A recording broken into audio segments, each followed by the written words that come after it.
Hi, I'm Ian, and I'm the Unlucky Woodworker.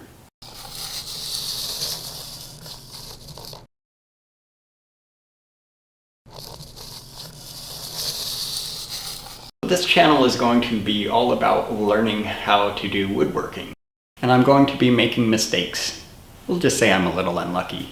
There's plenty of channels out there that are the professionals who do everything perfectly and make it all look easy. Every project they make comes out perfectly the first time, every time. If you're anything like me, your woodworking will be nothing like that. I make a lot of mistakes. A lot. Quite a few. Don't worry, on this channel you won't be watching boring things like me cleaning up this sawdust.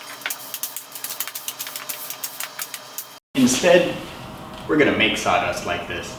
And we're going to be making all kinds of different things on this channel. Pens, tables, custom jigs, cutting boards, screwdrivers, a little bit of everything. And the point of this channel is to make mistakes and learn from them. And next time you work on something, make different mistakes. Don't make those same ones again.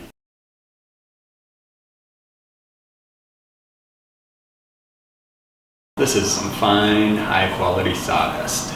I don't really know what I'm doing.